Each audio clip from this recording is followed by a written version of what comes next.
kinuha nila yung budget ng DepEd at isa yan sa mga rason kung bakit ako nag-resign sa Department of Education.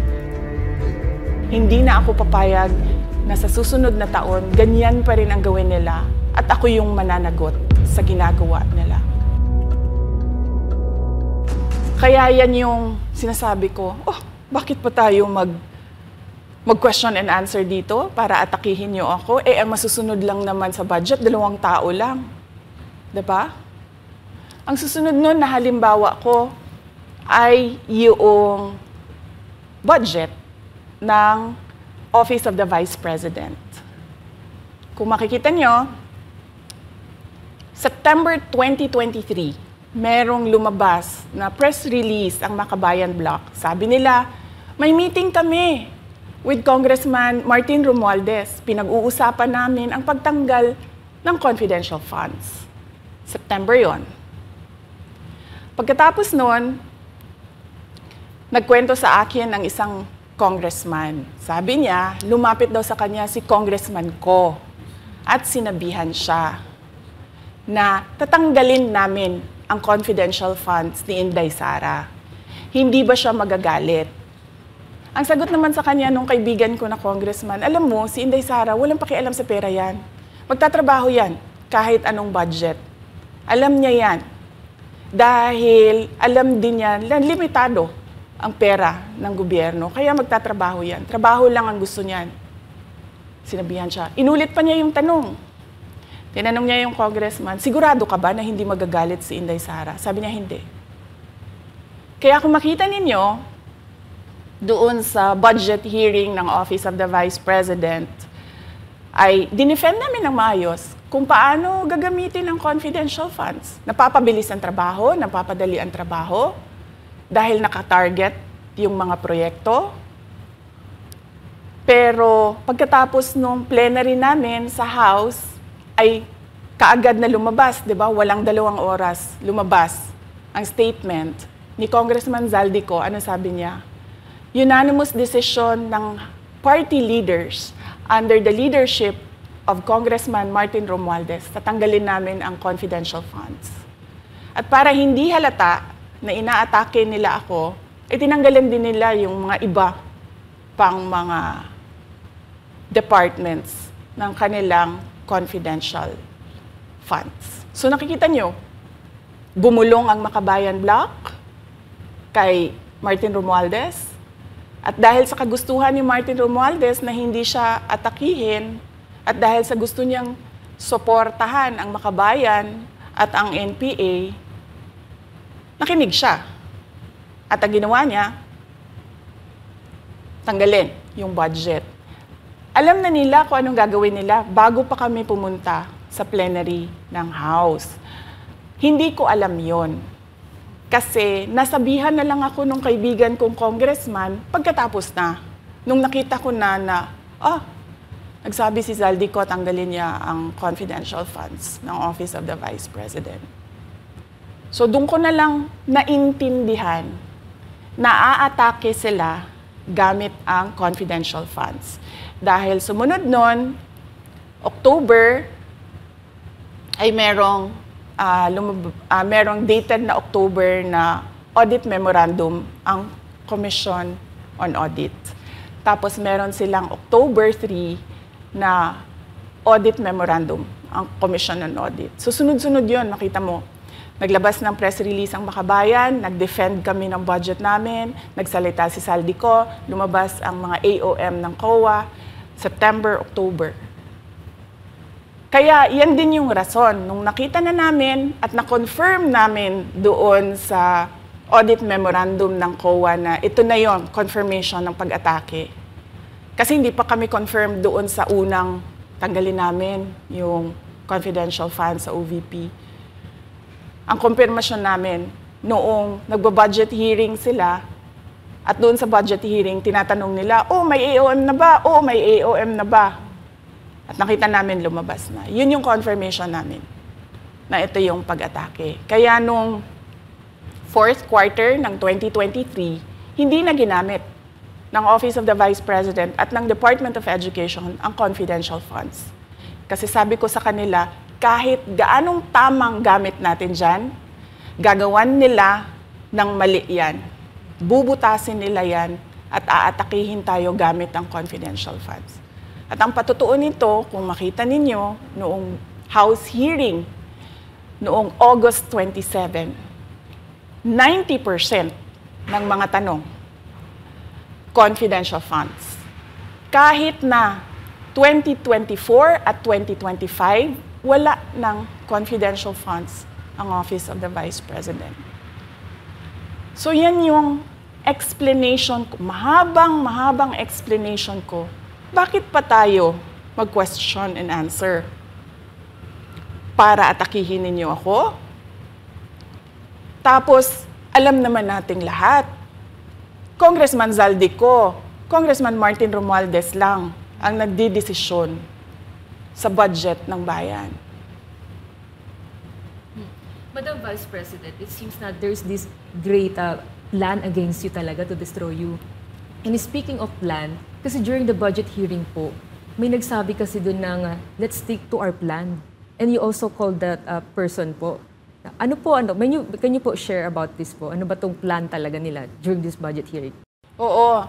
Doon sa budget hearing na nangyari noong August 27, nakita nyo na. Meron na silang nakahandang PowerPoint presentation, meron na silang nakahandang audiovisual presentation, meron na silang nakahanda na script na binabasa. At yung isa pa nga na congresswoman na sabi niya, wala akong panahon. Basta mahaba ito. Hindi ko mabasa letter per letter. Pero kung makita mo, may nakahanda siya na mga sagot sa mga sinabi namin sa Commission on Audit. Legal points na sinabi namin sa Commission on Audit. Bakit napakadelikado ng ginagawa na kinukuha ang mga dokumento ng hindi tapos at hindi final na audit. So kung makita mo, ganun yun, nakahanda sila. Makikita natin na let's stick to our plan at atakihin natin ito siya.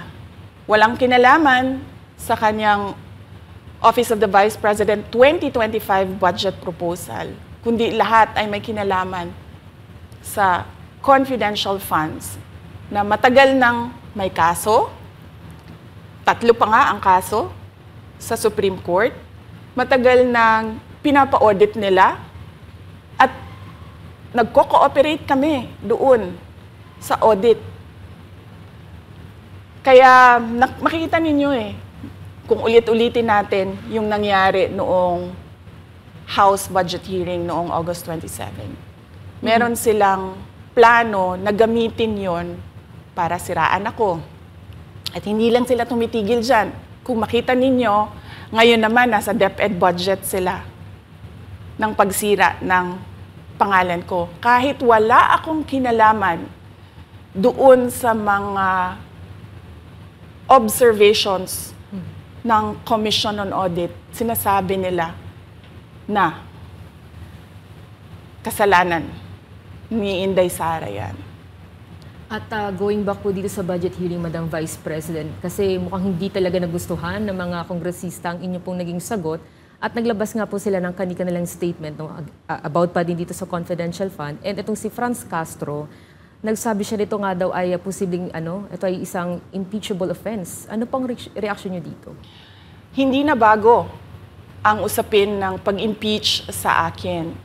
Kung babalik tayo nung nakaraang taon, ay nagsalita na si Franz Castro noong November 2023. Nagsabi na siya, ay pinag-uusapan namin ang impeachment ni Inday Sara. At nagbigay siya ng mga basehan doon sa ifa-file daw nila na impeachment. Kaya tuloy-tuloy lang yan na pinag-uusapan openly diyan sa House of Representatives ang impeachment.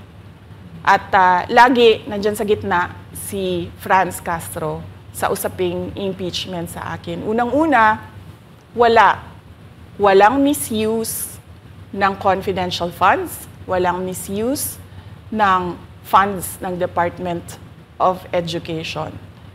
Kaya ngayon ay pinipilit nilang gawan ng basihan yung mga sinasabi nila na impeachment sa akin. Kaya hindi bago yan na pinag-uusapan ang impeachment. Kasama yan sa plano nila laban sa akin.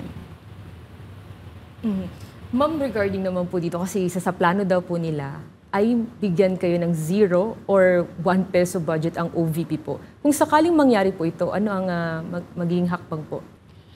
Narinig din namin na merong defunding, i-defund daw ang Office of the Vice President budget. Narinig din namin na posibleng piso lang ang ibigay na budget sa Office of the Vice President.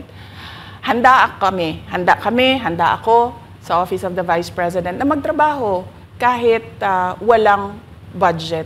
Maliit lang yung opisina namin, maliit lang yung operations namin, kaya kayang-kaya namin na magtrabaho kahit walang budget. Alam naman namin na kapartiyan ng pag-atake.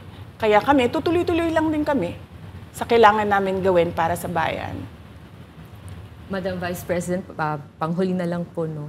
Sa kabila po ng nararanasan ninyo na pag-atake, kaliwat kanan, at ang kalagayan po ng ating bansa, ano po ang inyong mensahe sa ating mga kababayan?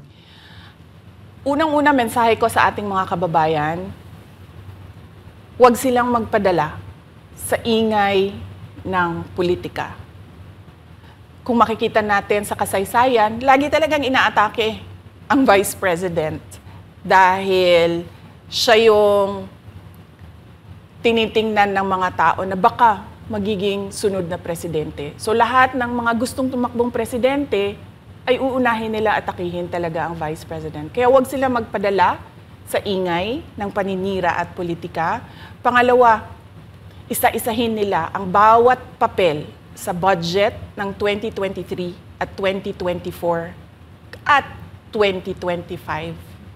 At pangatlo, kailangan magkaisa tayo na tumulong sa mga nangangailangan. Dumadami ang naghihirap ng mga pamilya. Dumadami ang nakakaranas ng gutom. Kaya kaya kami tutuloy din ang trabaho namin kahit walang budget. Dahil alam namin na yan yung pinaka-importante sa ngayon. Na matulungan yung mga kababayan natin na naghihirap at walang makain. Yan yung totoong problema ng bayan natin. Once again, ma'am, maraming salamat po sa pagkakataong pinagkaloob niyo po sa amin at nabigyang linaw po ang mga isyong ngayon na headlines po sa iba't ibang media. Maraming salamat po ni Madam Vice President. Thank you very much. Shukran.